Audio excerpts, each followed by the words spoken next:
High বন্ধুরা, সবাই কেমন আছো? সবাইকে শুভ নববর্ষের শুভেচ্ছা। এই নববর্ষের দিনে সবাই ভালো থেকো, এটাই কামনা করছি। সবার জীবনে সুখ বয়ে আনুক, এটাই আমার চাওয়া। এই দিনটা সবার জন্য আনন্দের, কিন্তু ইদানিং কয়েক বছর ধরে আমার জন্য অনেক অনেক অনেক কষ্টের, যা বলে তোমাদেরকে আমি বোঝাতে পারবো না।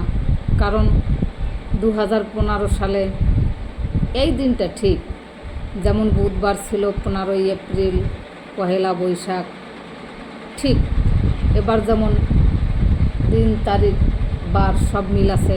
2015 সালে এরকম সব কিছুই মিল ছিল। আর সেদিন ছিল আমার জন্মদাতা পিতা, আমার আদরের বাবা হসপিটালে ভর্তি। শুধু ভর্তি ছিল না বন্ধুরা, কঠিনভাবে মৃত্যুর সঙ্গে পাঞ্জা লড়ে তিনি ইহজগতের মায়া ত্যাগ করে আমাদের সকলকে কাঁদিয়ে না ফেরার দেশে চলে গেছে। তাই সকালবেলা ঘুম থেকে উঠেই ছেলেটার সঙ্গে শেয়ার করেছি কথাগুলো। বাবা, আজকে না মনটা খুব খারাপ, কারণ 2015 সালে ঠিক এরকম বুধবার ছিল 15ই এপ্রিল, পহেলা বৈশাখ। আমার বাবাকে নিয়ে হসপিটালে ছিলাম। সেখান থেকে আর ফেরত আনতে পারিনি, ফেরত নিয়ে আসতে হয়েছে আমাকে ওনার মৃতদেহটা।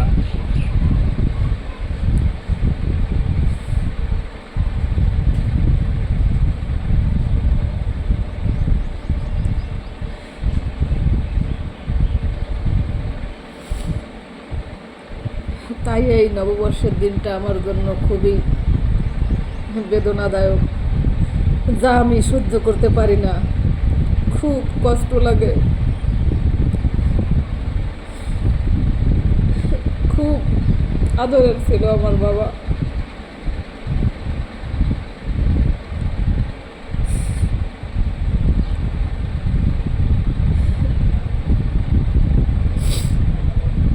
বাবা মাকে নিয়ে যে দৌড়োদৌড়ি করে হসপিটালে যায়, যার কাছ থেকে বাবা মা বিদায় নেয়, সেই বোঝে কতটা কষ্টের। সেই দিনগুলির কথা সে ভুলতে পারে না। তদ্রূপ আমারও হয়েছে।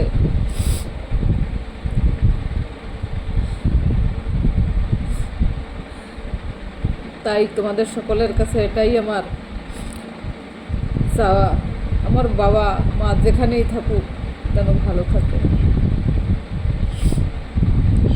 এছাড়া আর কিছু আমার চাওয়া না। এবং আমার বাবার অনেক আশা অপূর্ণ থেকে গেছে। উনি যেন আবার খুব ভালো পরিবারে জন্মগ্রহণ করে, ওনার সেই সব আশা যেন পূর্ণ করে, এটাই আমি মা কালী এবং ভগবানের কাছে, পরমেশ্বরের কাছে প্রার্থনা করছি যে আমার বাবার সেই শেষ চাওয়াটা যেন পরজন্মে যেন উনি পূর্ণ করতে পারে। হে বিধাতা, এটাই তোমার কাছে আমার চাওয়া। আর কিছু বলার নাই, আর কিছু বলতে পারছি না। বন্ধুরা, ভালো থেকো সবাই। আমার বাবার জন্য একটু আশীর্বাদ করো, যেন ওনার শেষ ইচ্ছাটা পূর্ণ হয়। এটাই। ভালো থেকো সবাই। শুভ নববর্ষ।